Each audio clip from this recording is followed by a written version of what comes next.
I was back digging in the dollar bins during a warehouse sale held by local comic dealer Most Wanted Comics. And I came home with a modest stack of dollar books, and today I'll show you what I got. Check it out.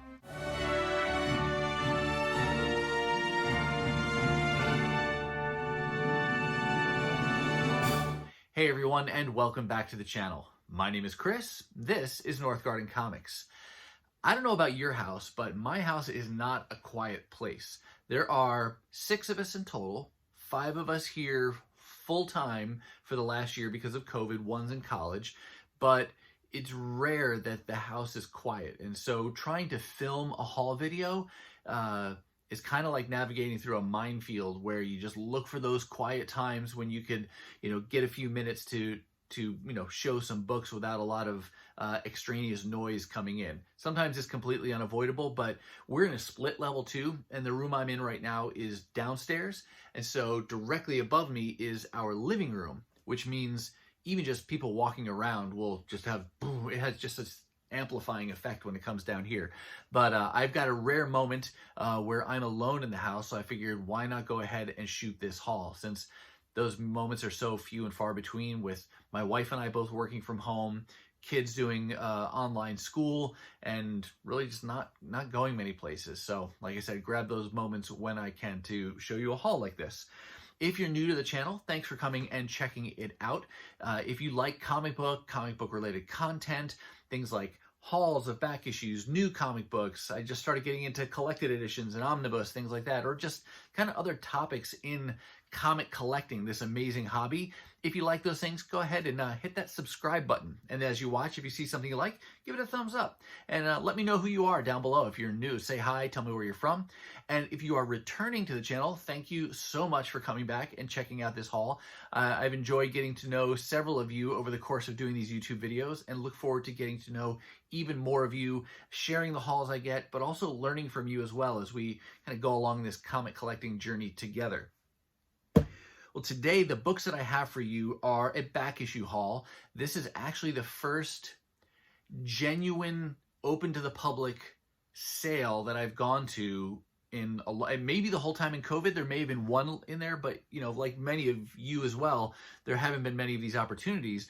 And this was hosted by Most Wanted Comics. You've heard me mention them before in other videos if you've watched some of these before. They're a local dealer. They have a warehouse here in the Twin Cities that I've been able to go to a few times through a private appointment during COVID.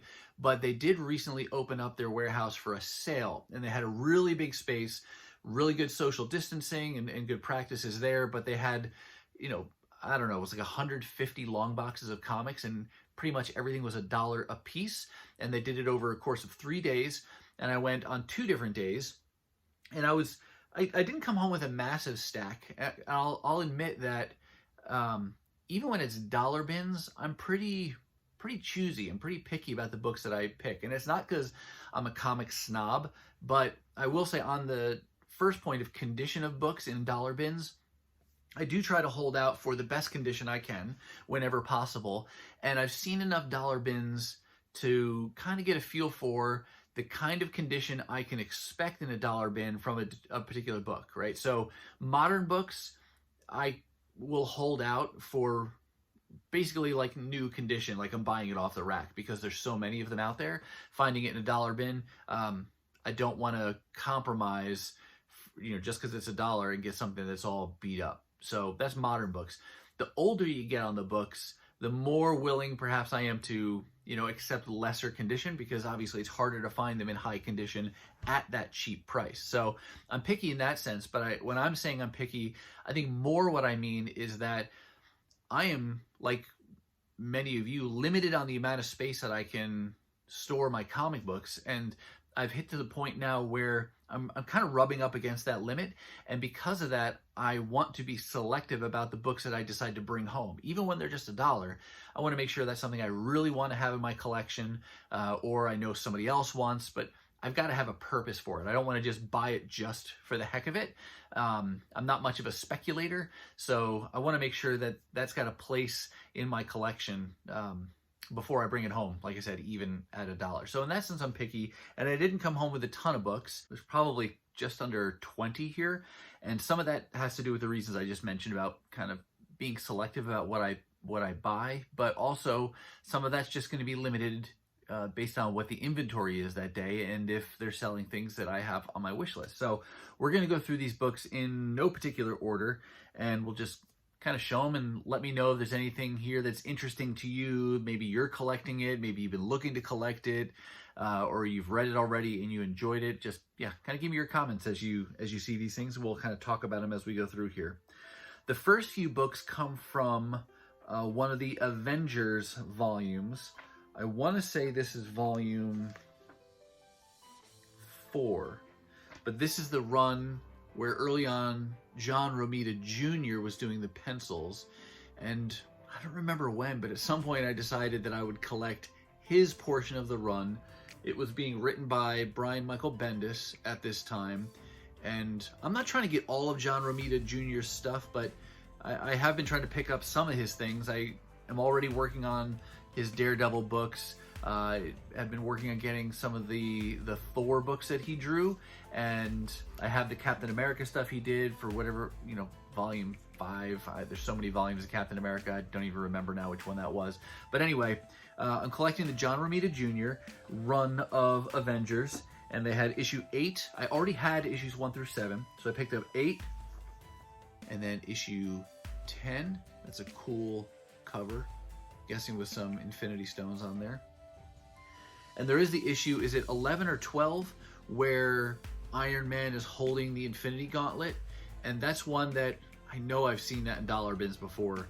It was before I was collecting this run, and now of course I think it commands a little bit higher price tag just because of Endgame, but that may have cooled off too. So I'm going to continue to keep my eyes peeled for that particular issue because I want it for this run, and I'm still confident, I'm mostly confident that I'll find that for cheap someday, sooner or later.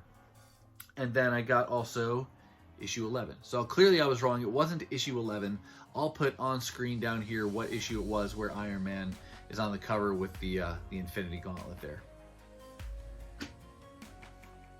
Next up, we're going to go to some older books. These are late 70s, very early 80s. I've recently started getting into these. I'll show you while I'm talking to you. I've recently started to get into these Marvel reprint titles, and it seems like there were more than I can count or keep straight, at least in the 70s and 80s, reprinting older Silver Age stories. And I like these because it's a nice, accessible way to get some of these older stories without breaking the bank. I'm not in a position to go buying the first 50, 60 issues of Avengers. I'm not even collecting all of the Avengers. I like the Avengers, but it's not a collecting goal of mine right now.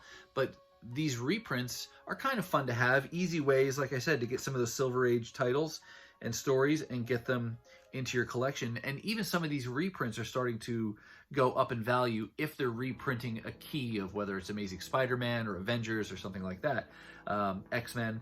And so at this particular sale, they had issue 15 in nice shape here. Jumping ahead to issue 20, and this volume ran for 37 issues.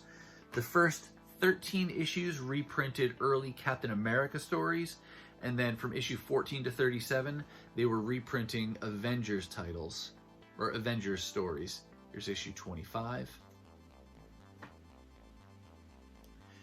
Here's 26. One question I'll ask you, if you've read any of these or if you have any of these yourself, how true a representation of the original does this reprint resemble? Like, do you get every page, every panel faithfully replicated from the original into this reprint, or do they take some editorial license and make some changes there?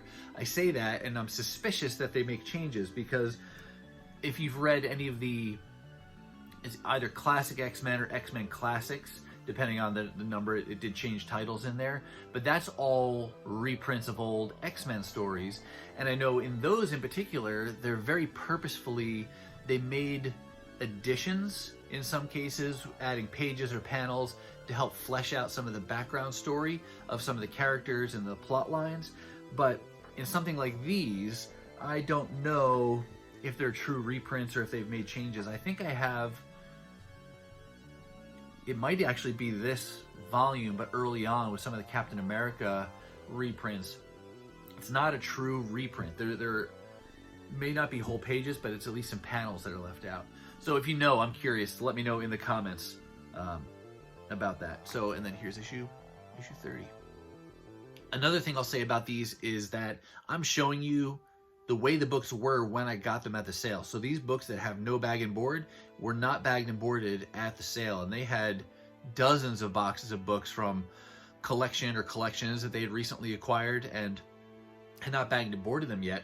And it's a lot harder to find high grade, mid to high grade condition books when there's no bag and board, because even if they're in really good condition when they go into the box, just from having dozens of people going through those boxes, hunting for books, pulling things out, moving things around, and especially when they go to put things back, it's just a risky situation for those books. And so nice when you can still find them in good condition like this.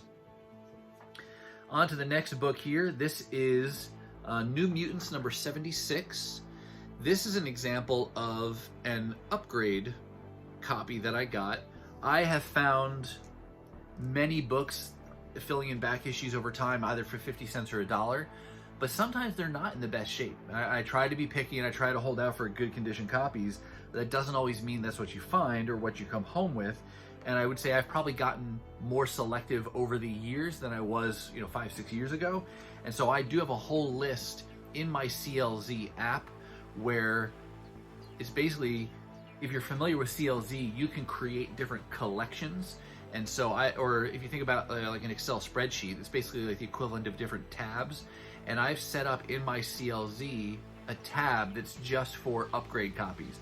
So it keeps it completely separate from the runs that I'm trying to build out, and I don't have, a single copy of any of those issues, versus I have a copy, but I'd like an upgrade copy. So I've got a kind of a running list of books that I'm trying to get upgrades on, and that issue 76 was one of those. I think the one I have, I don't remember what the condition is or what made it bad, but it's pretty beat up on the cover, so nice to find an upgrade. And it wasn't even bagged and boarded. It was still in good condition.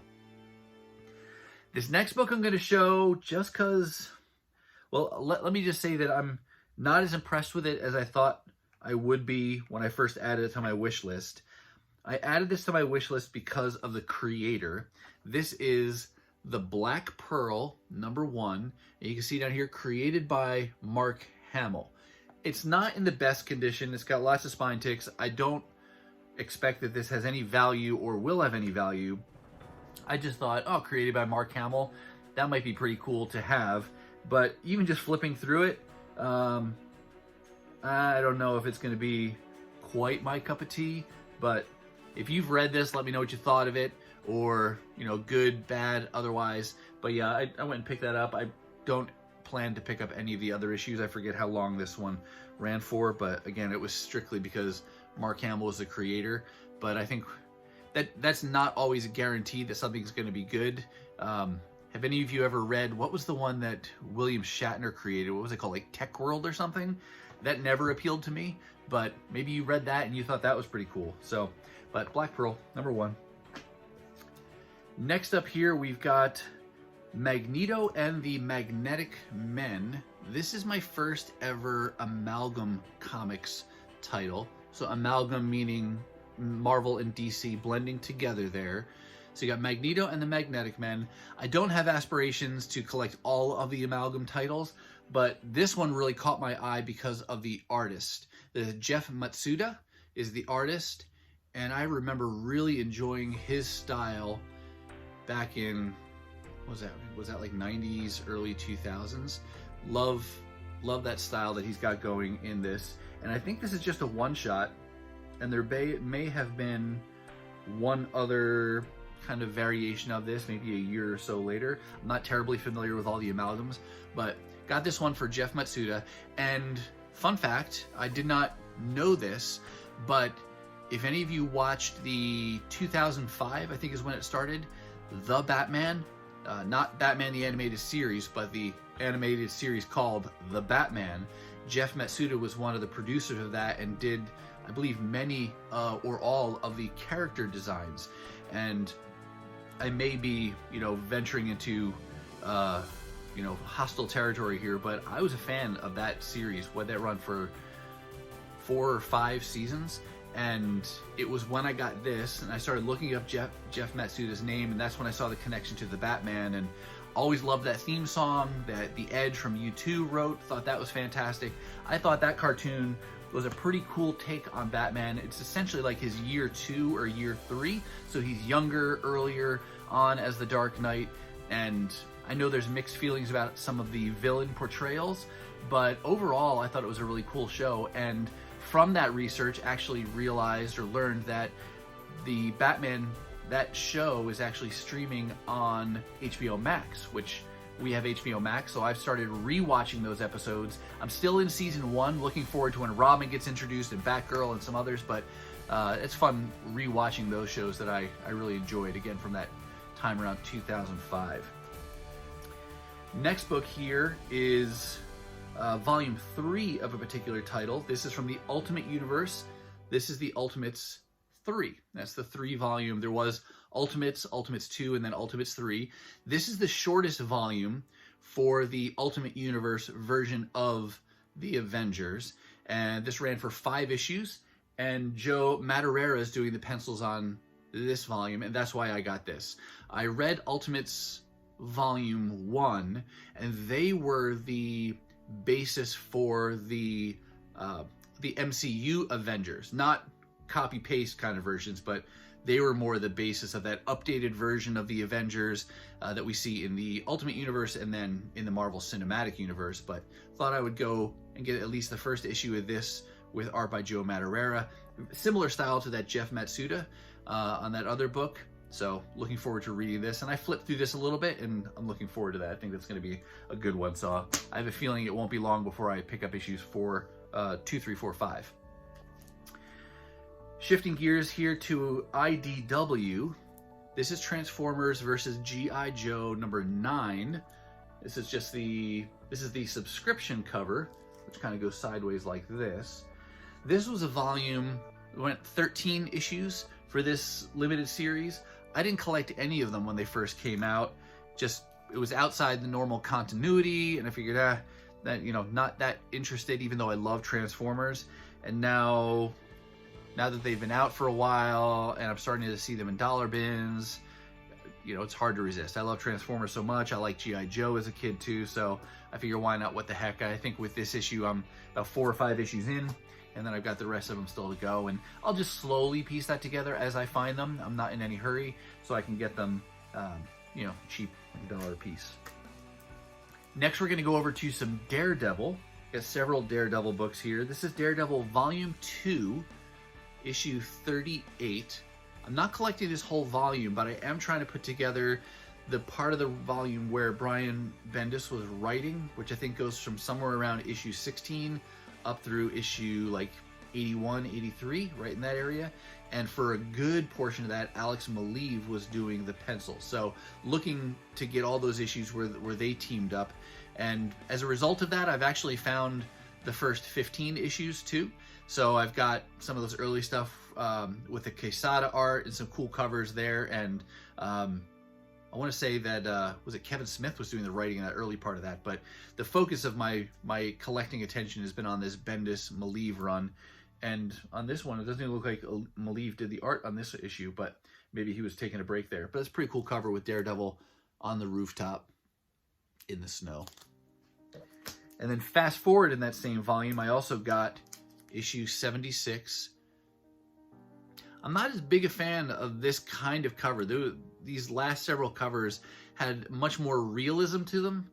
I don't know. Doesn't appeal to me terribly much, but this is issue 76, or legacy numbering 456. Now we're going to jump ahead, sticking with Daredevil. I got 2 more Daredevil issues. This is, I don't even know what volume this is. I'll put it on screen once I look it up. This is Daredevil #1. This is right after the 2015 Secret Wars Marvel event story took place, and then everything restarted with a new #1, and Daredevil was no exception. He's back here in the black costume. This is when we first get introduced to his sidekick for a short period of time, Blind Spot, and this was Sewell doing the writing and Garney doing the pencils. Really love that artistic style. Loving the current run with Mark Cicchetto, and this I like this style as well here. But this is where I actually first started collecting Daredevil in an ongoing way, or in a current way. Everything prior to that, I've only collected as back issues. I wasn't a Daredevil collector in a current fashion, but started here. And fun thing I pulled out to show you, well, first let me show you. I got issue 1, and then I got issue 2. But I didn't collect these new, obviously, because I just got them as back issues. Where I really started with Daredevil is with this issue here. This is under the Timely Comics banner. This book actually contains the first 3 issues from this volume. And this was a really cool thing that Marvel did, because the cover price on this, $3. So for $3, you got issues 1, 2, 3. So basically, you got $3 books, brand new. It's extra thick because it's got those 3 issues. It's got some ads, but it seems pretty minimal on the advertisements. And that's how I actually first started with Daredevil, and then continued on issue 4, 5, 6, etc. as single issues. Did you collect any of these Timely Comics reprints or collected editions of the first 3? I know they did them for several other Marvel titles, and I'm keeping my eyes peeled for some of those other ones. I know they did one for Doctor Strange, and I know I don't remember the full list of them, but I always thought that was a pretty cool way to start to jumpstart people if they were interested in getting on board with one of these titles. Here's the first 3 issues, $3, and great way to have those. So just thought I'd share that.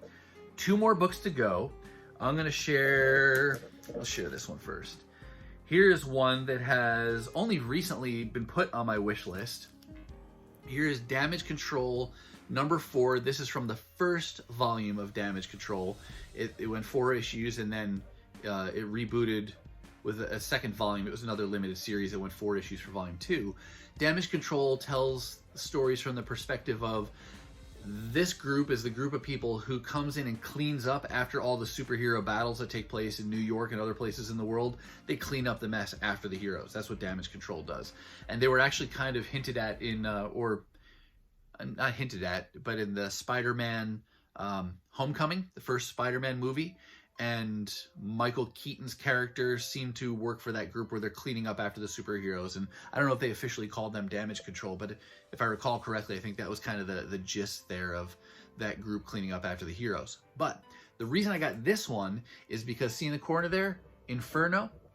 This is one of the tie-in issues to Inferno, which you can hear about more. There's a video I did where I showed all of the single issues that I have of the Inferno event, and I showed those as a kind of a preliminary video leading up to the omnibus, which I also have out right here on the on my coffee table in my comic room. And dust jacket is off because I am in the midst of reading this, but yeah, that Damage Control issue is contained in that omnibus, and it was there for $1, so I figured why not, what the heck, I can get that single issue version of that story as well. And then I've got one more piece of the Inferno puzzle in single issue format. And it's got Wolverine on the cover, so that's pretty cool. Last and certainly not least, there's not a huge significance to this book in itself. It is a minor, it does have a first appearance, but it has more significance to me as a collector. This is Excalibur Volume 1, issue 86. And this issue represents one of the final 2 issues that I need to complete the entire 125 issue volume of Excalibur. This is the first appearance of Pete Wisdom, who was a British kind of intelligence agent, and this is his first appearance. But I don't know that that really gives the book some high dollar value to it. I got it for $1, right? No bag and board here, it's in pretty good shape. But for me, again, the more significant piece was that's the second to last issue to complete this volume. So now all I have is the final issue of that volume, issue 125, where Captain Britain and Megan get married. It's their wedding issue. That's the final issue, and that's the one holdout. That one's been eluding me. I don't think I've ever really seen it. You know, I don't see it as a wall book where it's getting high price. I don't see it in the cheap ends. I just don't see the book. So I'm hoping that when I find it, I can find it for cheap, but we'll see. I'll be patient, and eventually I'll find that for $1 or $2.